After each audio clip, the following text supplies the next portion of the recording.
No space needed. You might need to, are we, where did we go? You might need to mute. Hi, guys. Hi, can you hear us? Yes, I can. Can you see us? Hi, Nasway.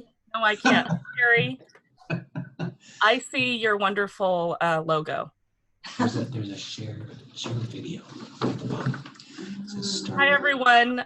We've got a few minutes before we start, and we would love to know who you are. If you wouldn't mind putting in the chat box your name, district, or organization, and what you do for a living. The chat box is located on my screen. It may be a little bit different on the menu bar at the bottom, the far right. Yes, that's it. It's called chat. There you got it. Hi, Helene. Hi, Joanne. Thanks for joining us. Hi there. My camera doesn't seem to be working, but I think that's okay. Okay, we will miss seeing your it's not? face. That's too bad. Let me check. Let's see. Sorry. Hey, Chris. Hi, folks. Can you hear Chris and Jack? Yes, and we can now see you. Hey, our chat is not working, so you'll just be hearing us talk a lot. Okay. Sorry in advance. Yeah. Okay.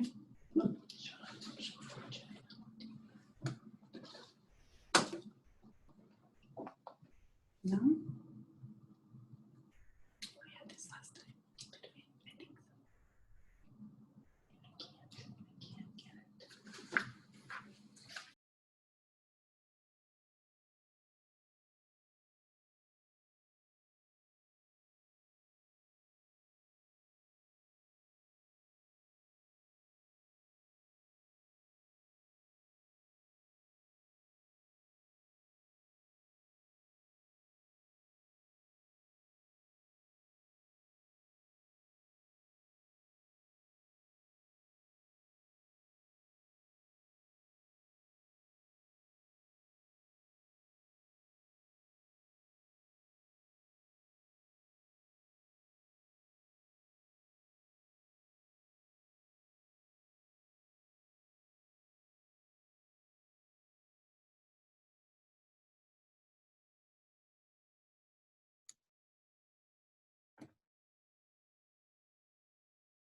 Hi, Sarah. Hi, Dinah. Hi, Carrie. Sorry, you guys are going to get a shout out here. Hi, Marcy.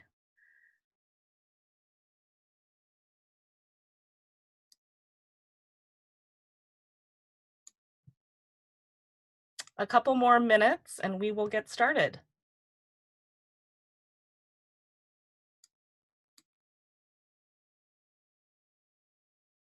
Hi, Gail.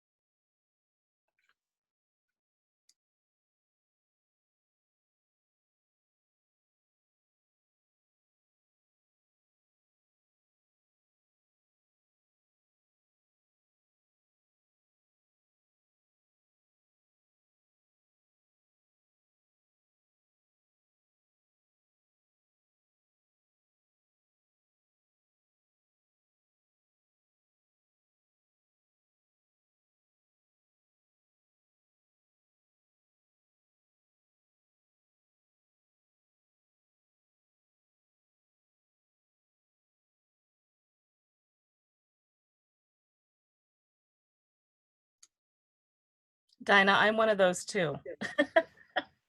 We can be one together.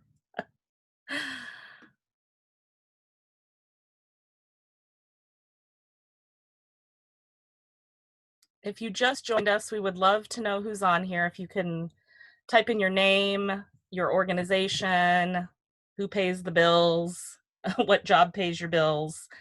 We'd love to know who's on. We will get started here in just a little bit.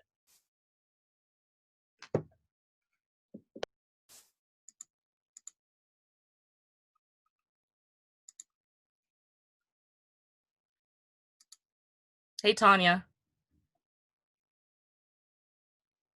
Hi, Cassie.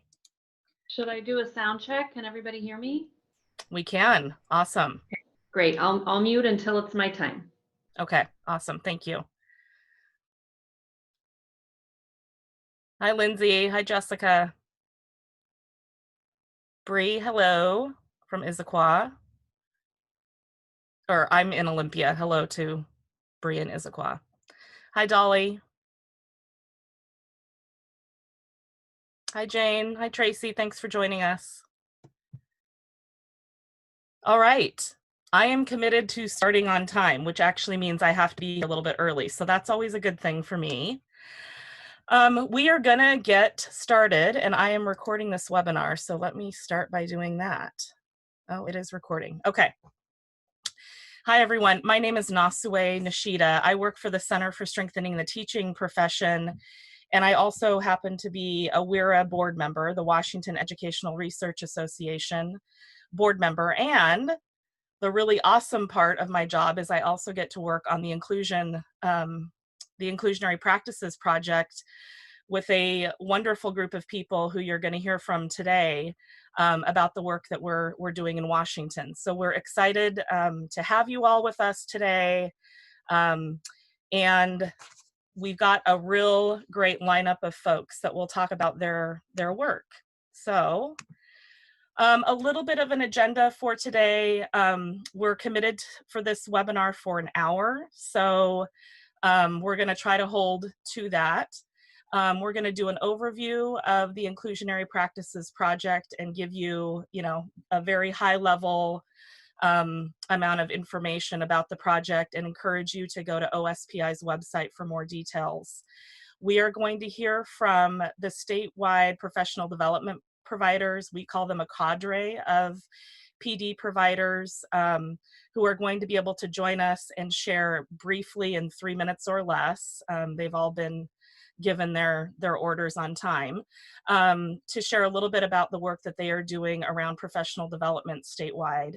And then we want to leave the last little bit of the hour for some question and answer from any of you. So we would encourage you to use the chat function, which again on my screen shows up on the bottom bar menu in the more ... menu, and the chat is at the top.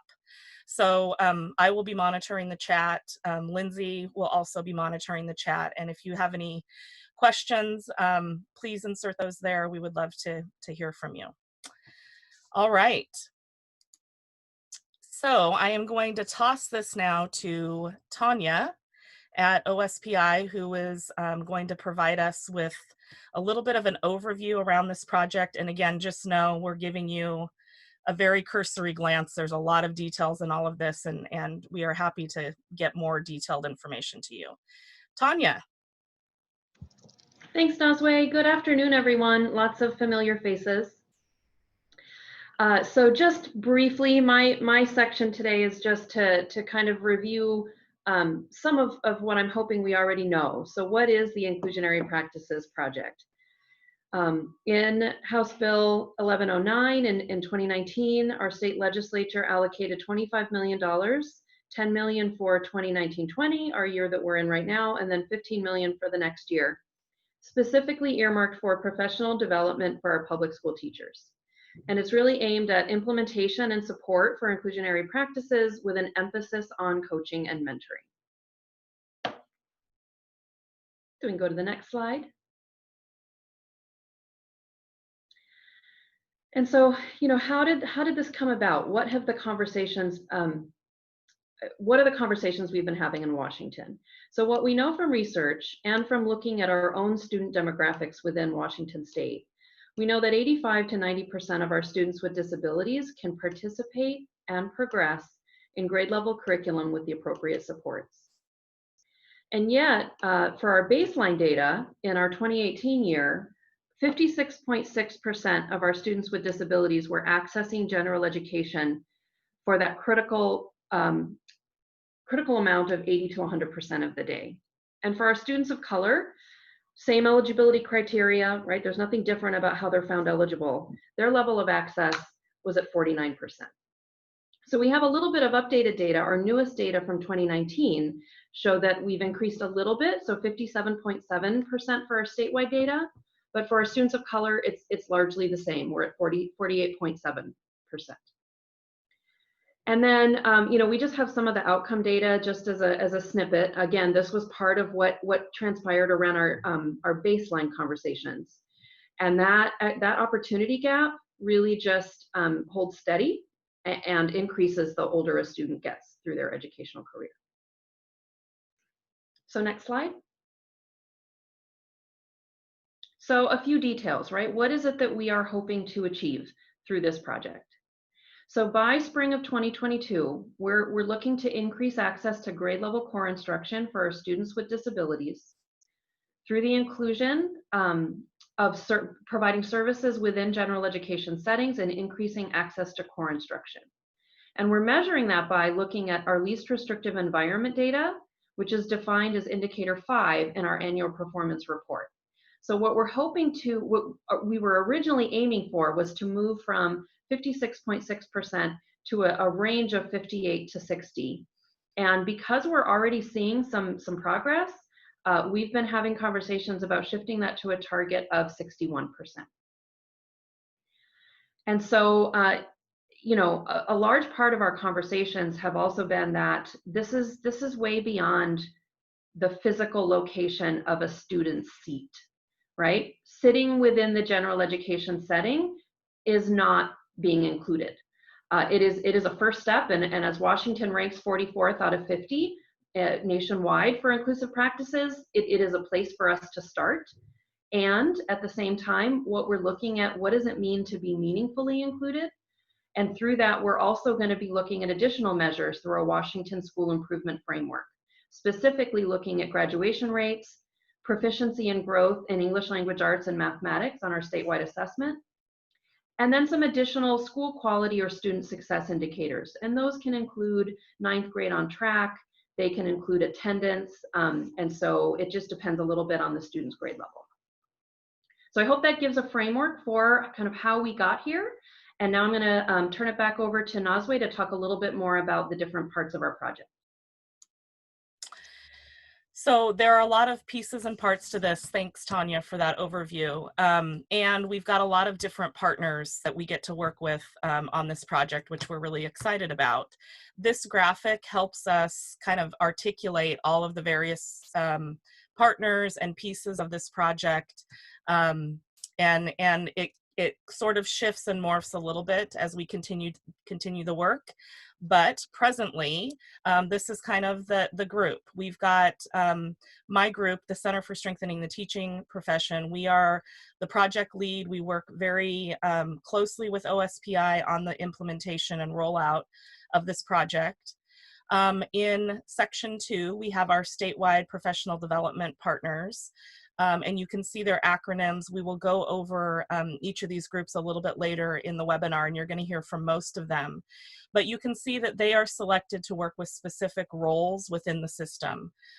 So we are excited to have their work start launching this year. And if you haven't heard about what they're doing, you'll get a glimpse of that today, and then more information to come.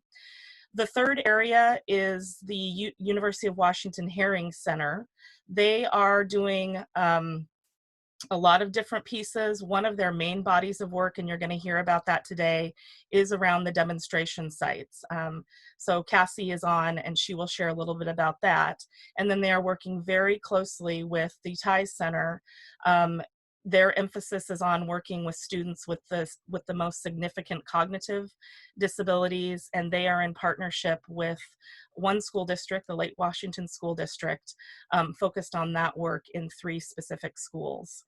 The fourth area is a set of pilot schools and districts in our state that are serving about 15,000 students and have been identified through a data-driven process. They are receiving I-grant funds to promote continue growing their work on inclusionary practices. Most of their funding is focused on professional development. So we're talking about professional development of paraeducators, classroom teachers, coaches, TOSAs, building administrators, district administrators, and others within their communities. And then the fifth area is a special kind of contract with the University of Kansas. I don't know that it's quite been launched yet, but there will be some research that they will do specifically on online and virtual specially designed instruction. And, you know, ironically, with the corona situation here, this particular one really is something we can learn from as we're all kind of moving to that online system. All right, so that's a little bit of an overview, and we are going to dive into some specific information from the providers, the professional development providers. These are what we're considering our cadre of PD providers. We've got the AESD, they are the Association of Educational Service Districts that organize 9 different regional service districts throughout our state. We also have the Association of Washington School Principals, AWSP, and they are going to be talking about their work. The Center for Change and Transition Services, CCTS, is another group you're going to hear from today. Swift Education Center, they are also going to be doing some work in our state and have some new information about the work that they're doing. We have WASA, the School Administrators Association, and Helene is here to talk about their work, which has launched. This first cohort of districts has started their work, it's underway. Annie Lamberto from WEA, the Washington Education Association, is also going to be speaking to the various kinds of training that they are doing in our state with a lot of different classroom-based teachers and other educators in our system. And then you are also going to hear from the University of Washington Herring Center about their demonstration site work, as well as the TIES Center, who is out of the University of Minnesota. So not all of our partners could be with us today, but you're going to hear from most of them. And again, we encourage you to go to the website for more information. All right, guys, I'm doing a quick time check just for myself. We are ahead of time. That doesn't mean you get more time, but we are a little bit ahead of time. So we are going to start with Jack Aaron and Chris Sipple from AWSP, and you guys are unmuted and ready to go. Excellent. Thank you, Nasaway. Hi, everybody. I just want to give you a quick overview since this project started. Turn that on. We have communicated out and introduced this project to our 3,500 plus membership base through our print magazine, Washington Principal, AWSP blogs. We've been doing work on our websites. We've embedded content in all professional learning events since the start of this project, and also our new AWSP News and YouTube video channels. We initially sent out a survey to our full membership and kind of looking at what do they know, what do they need to learn, and how they want to learn. And I don't know if you can click on the link I put in this slide, but it'll give you an overview of a summary of our survey results. We had 88 responses, and out of that blind sample, we found 16 areas of improvement based on responses. Out of these areas, we kind of analyzed them through a cultural, systems, and learning lens, and we dropped them into categories. When we went deeper into the analysis, we saw that there were several that went into more than one bucket. So we kind of labeled those, there's 4 of them, immediate needs. And we will be addressing that kind of content into our professional learning opportunities first, and then kind of grow from there.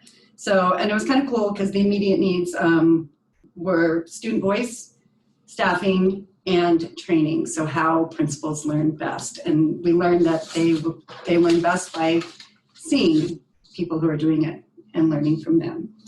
Yeah, we're also really quite excited under the what's next portion of this slide. We're very excited about the summer. Well, we're keeping our fingers crossed that we still have a summer conference. But when we get to that summer conference, there's just some really exciting things from a lot of the partners on this project about learning for building leaders and district leaders. Our portion of that, as Chris said, we are focusing for all of our members on the what is the culture, what are the systems, and what is the learning expected of each of their buildings, and how we support them in that leadership role to have these crucial conversations around how to be more inclusive or how to start or continue on with inclusionary practices. We're working with Dr. Lauren Kotzman, the author of Effective Inclusive Schools, which is a fantastic resource. She'll be at the summer pre-conference. We are in contract negotiations with Shelley Moore to join us for that pre-conference as well. Again, that has been a huge, those two people have been a huge resource for all of our members.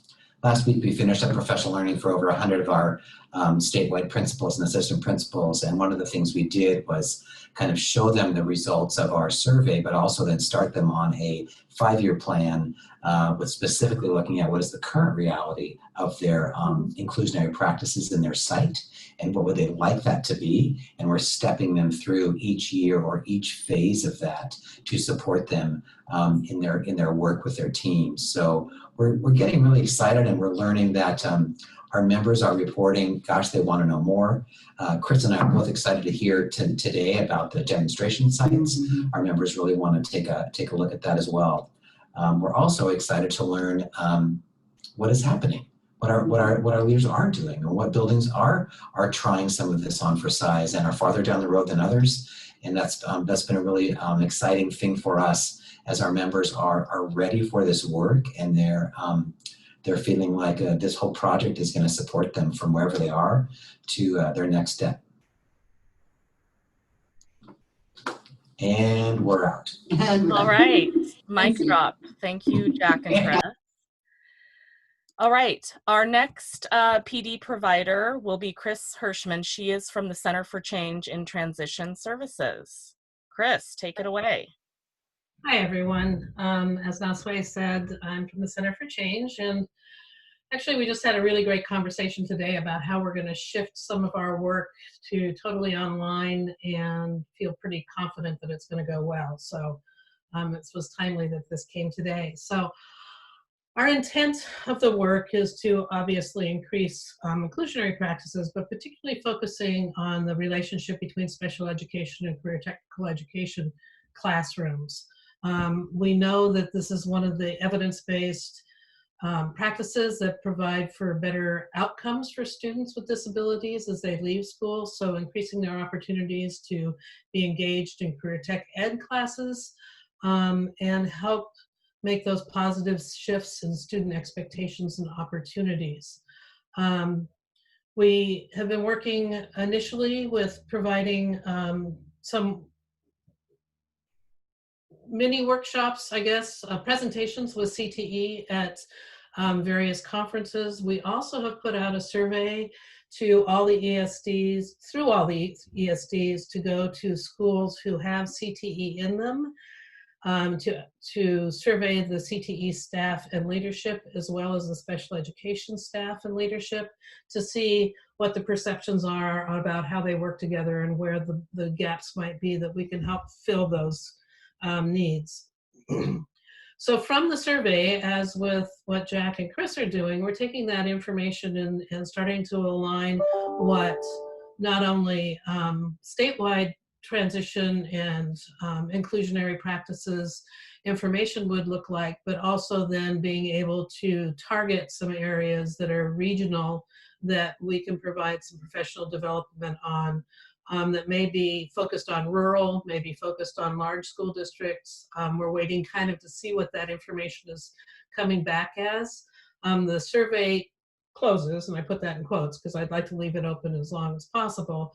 But for some really in-depth look at it, we're going to start looking at that next week and then build that experience. So as I said, we're moving things to online.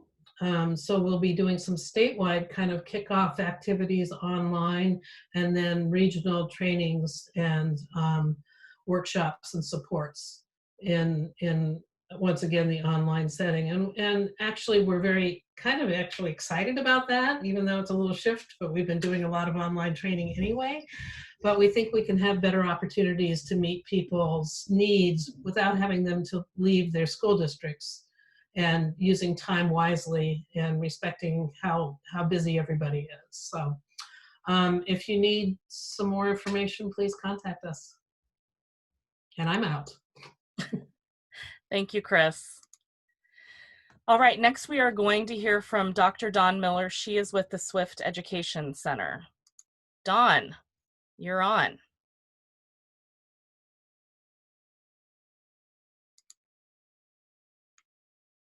Can you hear me now? Yes. Okay, great. Well, good afternoon, everyone.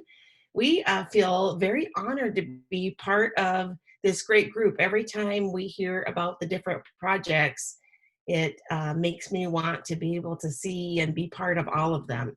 So our particular slice of this broader project comes as kind of culminating work we've been doing over the past couple of decades with states, with districts, with sites, and has been part of our most recent publication on the equity-based MTSS. And this particular publication leans heavily on work that we are coming off the heels of having done in 5 states and 16 districts and 64 schools, that has resulted in showing positive and significant outcomes in the behavioral area and the academic area, with a particular spotlight on students with the most significant support needs. So we were excited that it came together in this way. So our approach for the project is going to be to provide professional development and coaching for principals and school leadership teams. And that will be for those that are currently involved with or want to be involved with developing a multi-tiered system of support. And the way that we're going to do that is going to follow a couple of different formats. One will be summer opportunities, yes, fingers crossed, not touching our face, in the Walla Walla area, so Eastern Washington, as well as in the Redmond area in the month of June. So for sites that want to kind of do the condensed, we're going to make those available, as well as one that would be 3 series spaced out over the course of the school year for teams to participate, with coaching available for either option at the discretion of each particular site, and arranged as it fits their scheduling preferences. Because the book serves as the curriculum and is written in a very team-friendly way with questions, it's one that teams will likely want to recycle through as they build and refine their MTSS processes. And each school participating is going to receive a $5,000 stipend to be used either, well, at their discretion, could be used to offset travel stipends or however they deem appropriate. So we have our contact information, swift@ku.edu, and we encourage you, for those interested in the summer offerings or the fall that will be scheduled, to go ahead and let us know your interest if you want to talk further. But we're looking forward to having some great work in your fine state. I'm out. Thank you, Dawn. All right, moving right along, Helene is representing the Washington Association of School Administrators, WASA, and she is going to talk about their work. Great. Thank you for the opportunity to do that. As Nasue mentioned, we launched in January with 43 district leadership teams from across the state, in working with Dr. Katie Novak and her associates from Novak Educational Consulting around UDL, with its focus on district leadership teams and really coming to understand the system and understanding what strengths reside within the system, as well as what barriers there are. And so in really systematic ways, breaking that all down and then saying, so what do we need to do about that?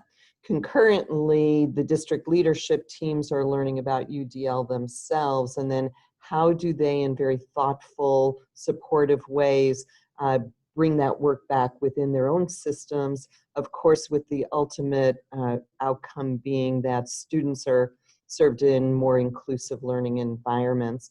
We're doing the work, and our district leadership teams are defined by a school board member. So this is all with support from WASDA, the School Directors Association, the superintendent or designee, somebody from the learning and teaching part of the central office, as well as special education, central office administrator.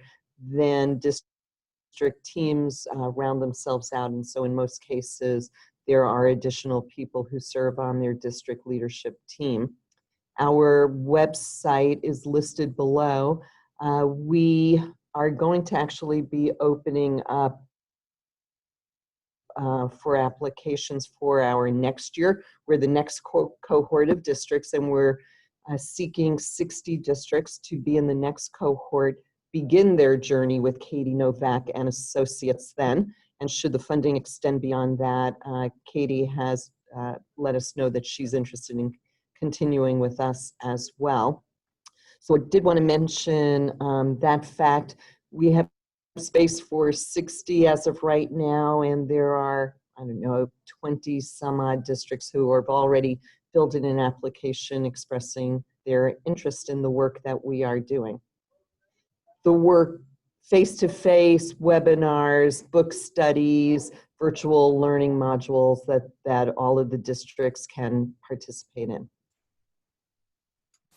Great. Thank you, Helene.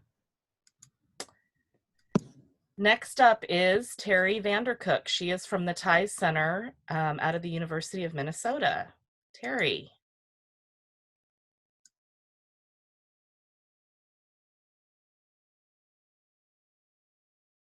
Terry, we're going to have you start all over and unmute yourself.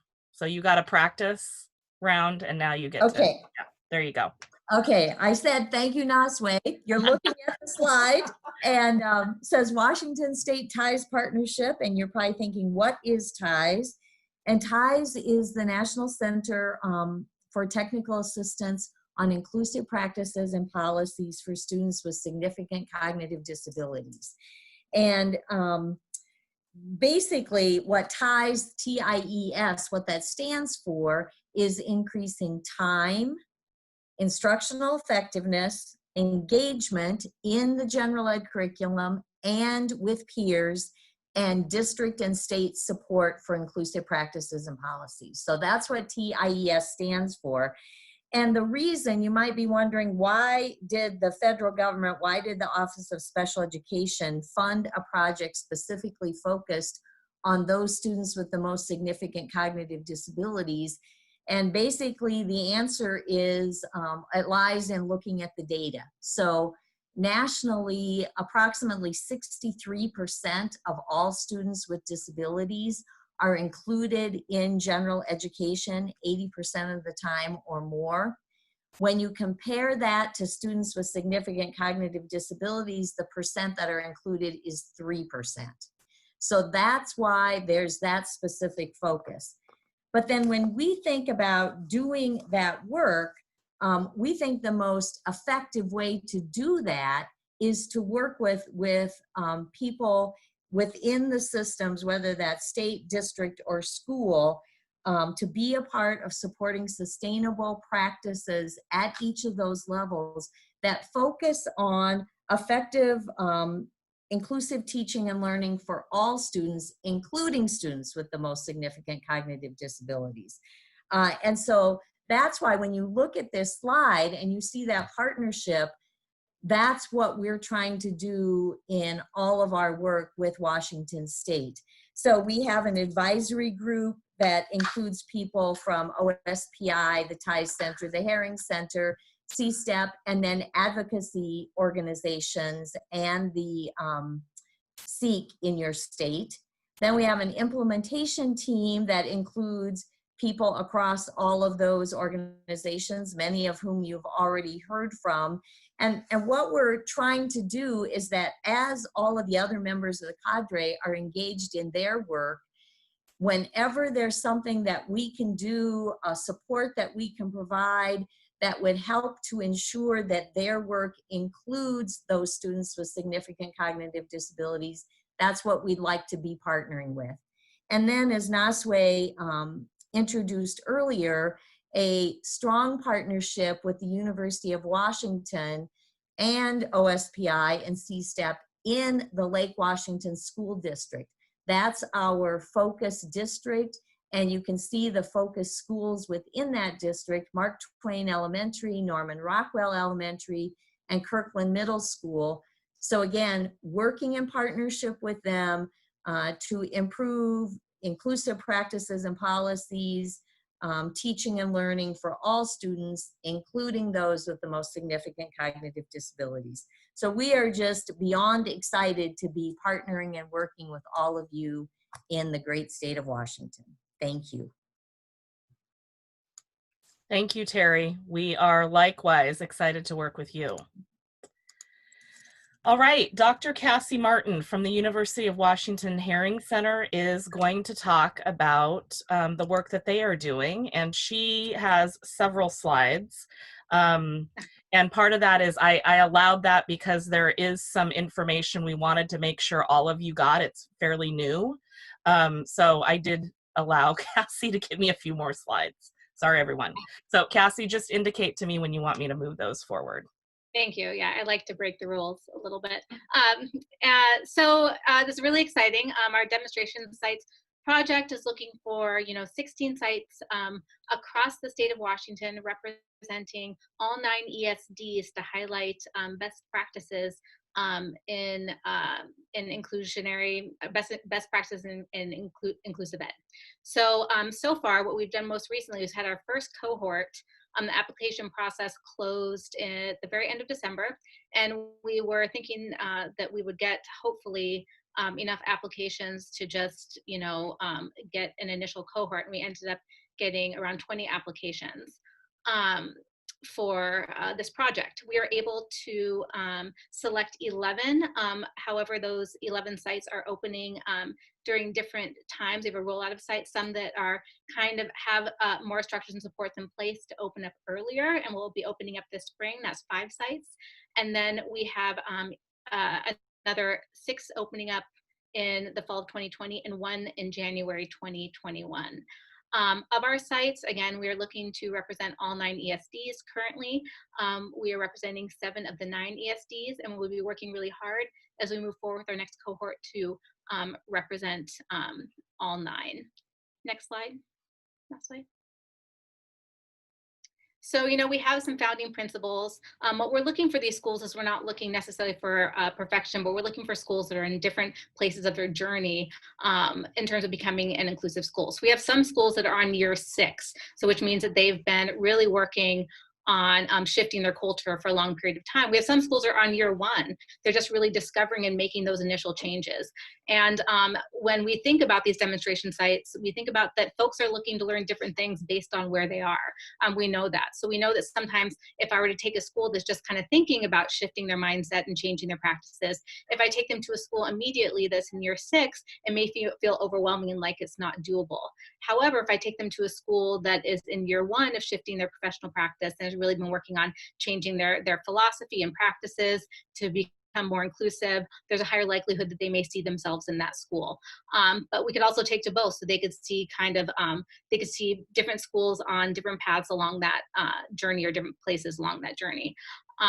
What we've learned from having other demonstration sites already available in the state is that people say that it really provides a more transformational learning experience when they actually can see these inclusionary practices in real time, in real place, when they can see it happening, when they can connect to the stakeholders that are responsible for implementing those practices, and when they're able to meet with innovative site-based leaders that talk about how they are building the capacity in their schools.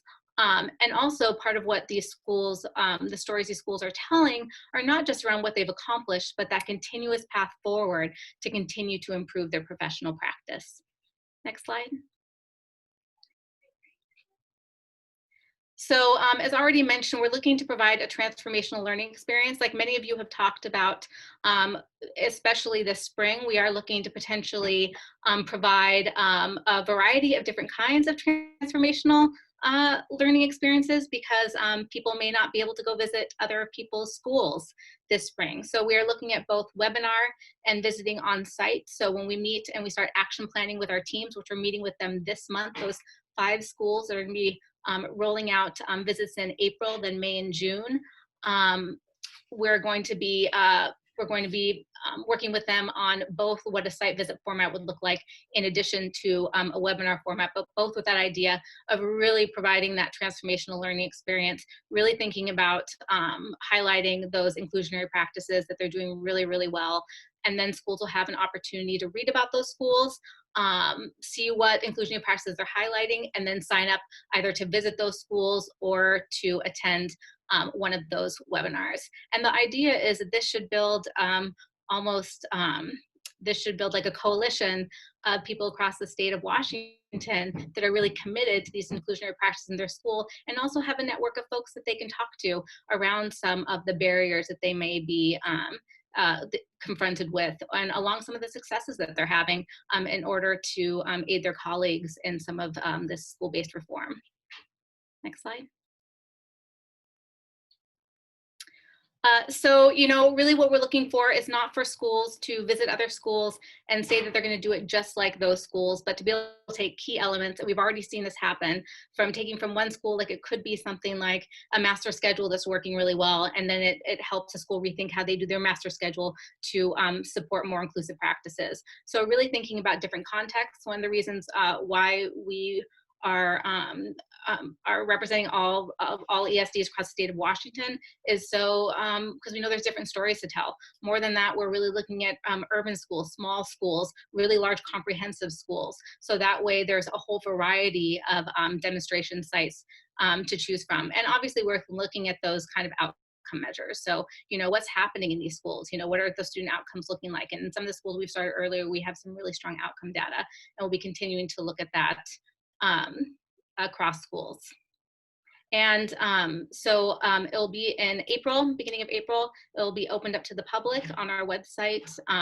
Folks can sign up to visit schools across the state. And then right away, like I mentioned, in the fall of 2020, we really are going to try to get that second cohort up and running. We have some schools that weren't ready quite yet, or weren't ready to participate until next school year. And so we'll be pushing that forward, and we'll be messaging out about those additional sites.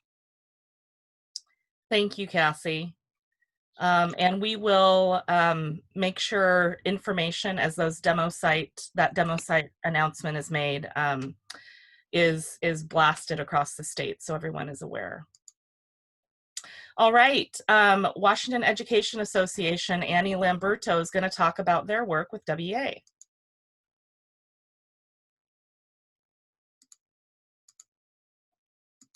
Annie, you're muted. You get a redo.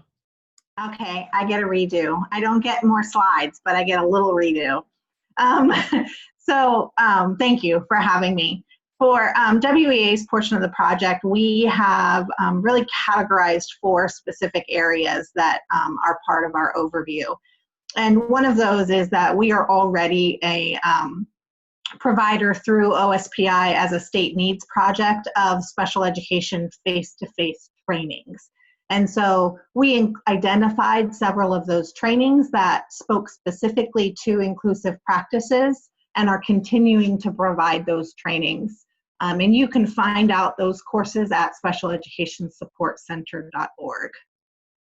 The second piece of our project is a STEM integration course. And we identified that specifically around the new STEM recertification requirements. My cat is now going to say hello too, sorry. Around the STEM recertification requirements. So we specifically took the National Science Standards, and we wanted to use that as a model of inclusive practices. And so we've integrated high leverage practices into that course. And so attendees are really getting their UDL principles. They're getting the model of inclusive practices while getting their STEM recertification requirements met. The third piece is e-learning for educators. So we partnered with e-learning for educators, another state needs project, really to address those parts of our state that may not be able to access face-to-face training. And also given the fact that we all have busy lives, and so we wanted to include an online portion to our trainings. And so we've been working with e-learning for educators to identify some of their courses that our educators can sign up for and take online. And then the last piece of our that kind of four-prong is our new courses. And those are listed on the right-hand side of your screen.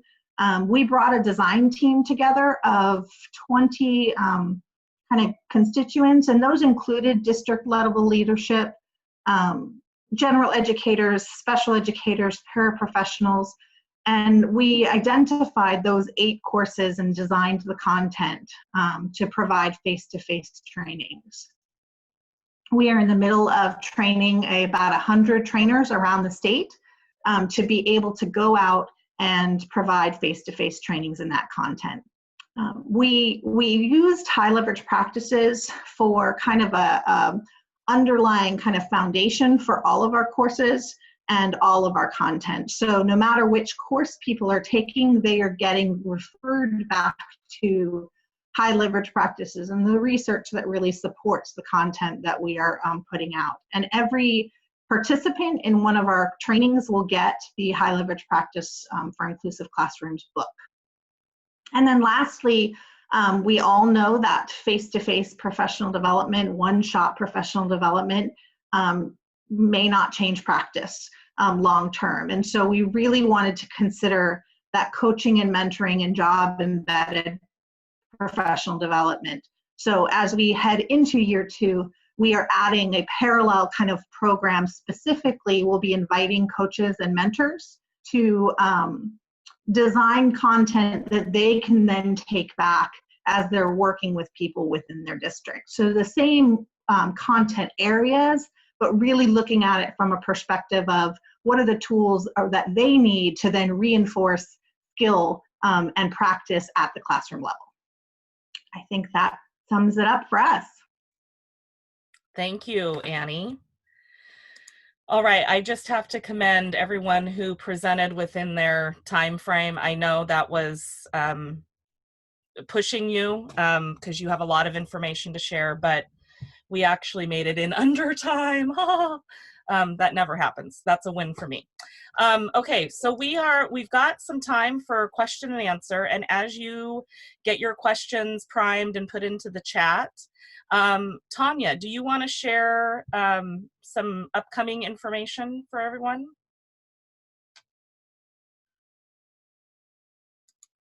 Sure, I would love to.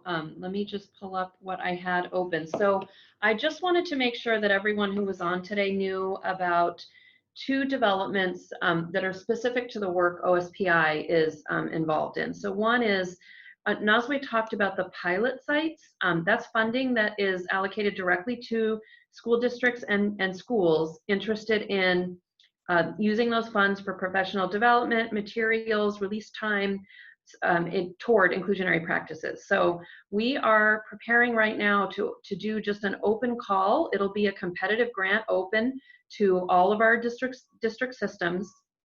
And so the funding for that is $15,000 per district plus a per pupil amount of $95 per student with a disability in those participating schools. And the district at this point really is welcome to talk with school leaders and school staff and can choose which buildings will participate.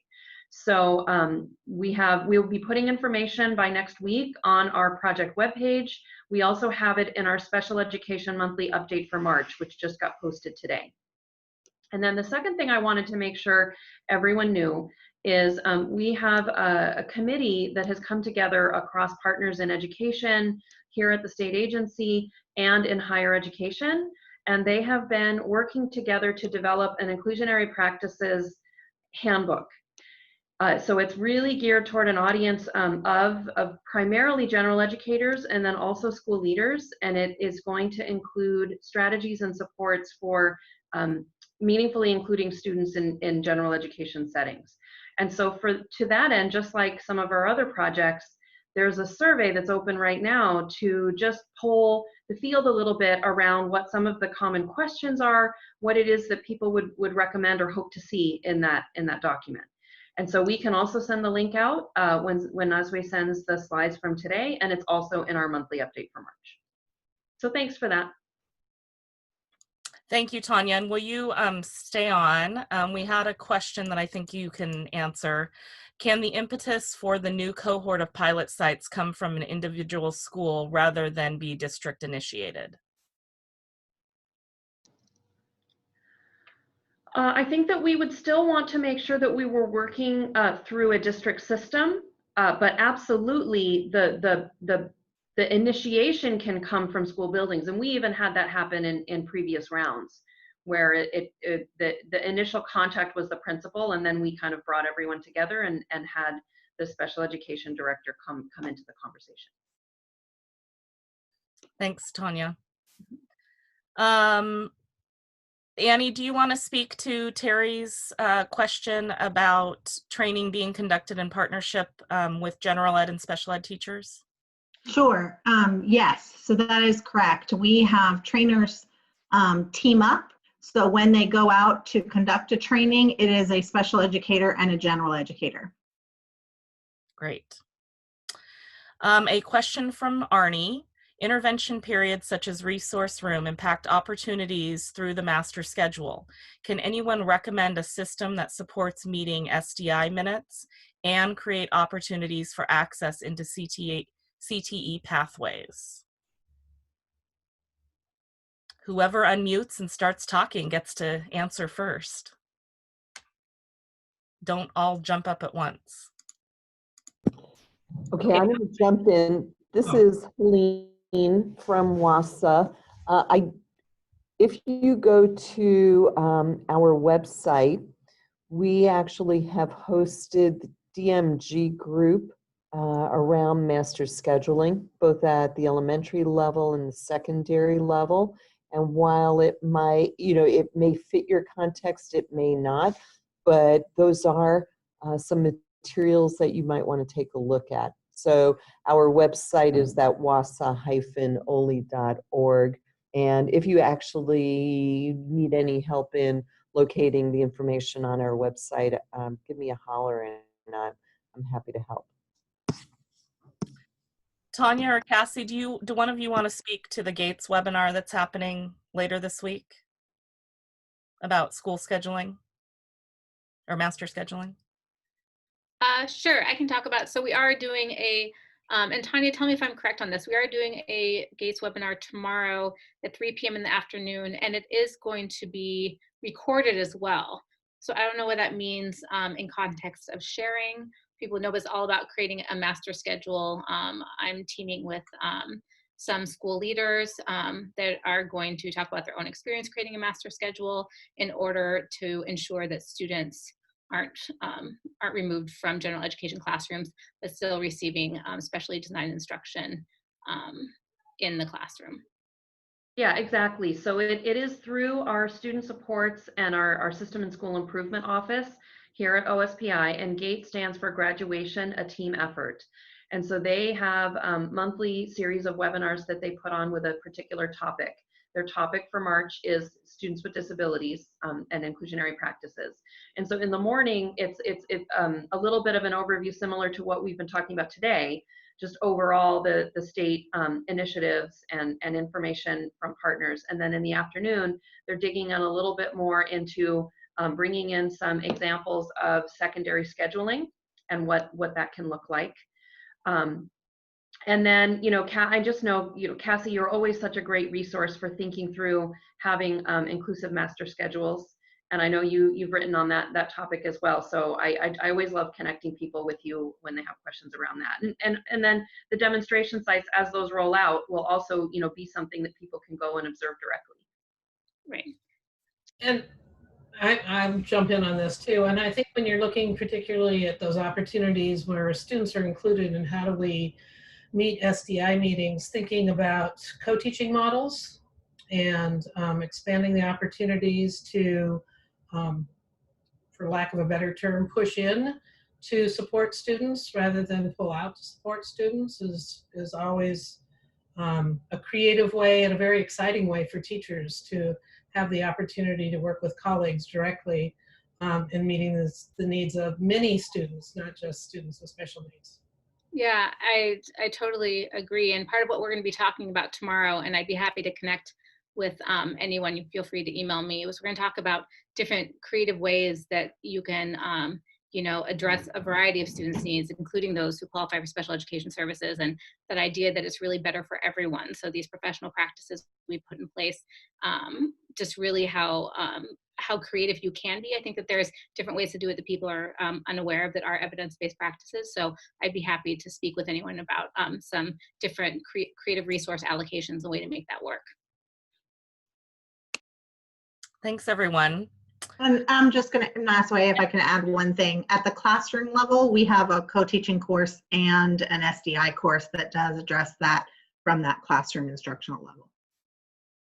Great.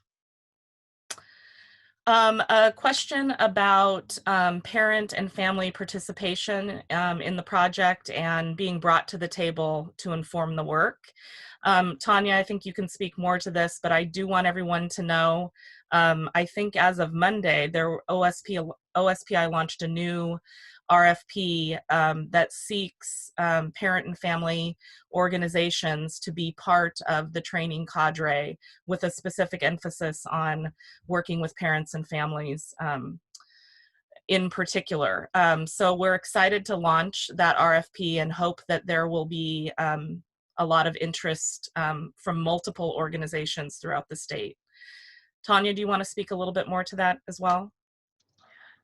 Sure, I think you summed it up really well. So what we're looking for is to partner with additional organizations around designing and delivering training and support to parents and families of students with disabilities to improve both inclusion in general education settings, and also, again, keeping our focus on outcomes.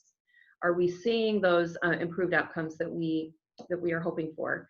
And so, the partnership will come in, and what we're looking for is collaboration across the state with the supporting educational leaders, parents and families, students, and our school directors. So really looking for that partnership across these various systems. And then, I did also just want to say, specific to the pilot sites, when districts have turned in an action plan, there are specific prompts to kind of guide them and think through how to build teams that include their families, particularly families from culturally, linguistic, and diverse backgrounds. Thanks, Tanya. Dawn also wrote in a comment to that question. In particular, they would love and invite parents to be part of their building leadership teams as a part of their professional development work. And I'm guessing some of the other cadre members are also open to working with broader teams within districts to help in that effort. So that's another way the parent piece and family piece will also be included. Annie, your cat is a hit on this webinar. Sorry. No, I love it. And I was... For those Battlestar Galactica fans, her name is Starbuck, and she has a mind of her own. Or for those of us that are fans of coffee. Me.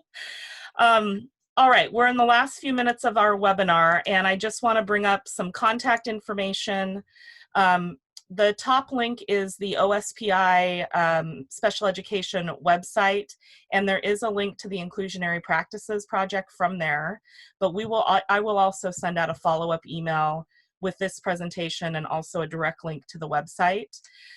Glenna Gallo, who I don't think was able to join us today, and Tanya are OSPI contact people and a wealth of information and connection.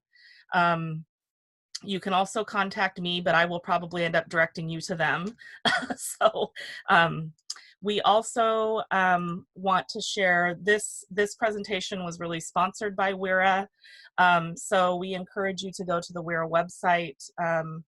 They are an organization that looks at a lot of different issues, both in research and in practice, happening across our state, but also across the nation and in other places.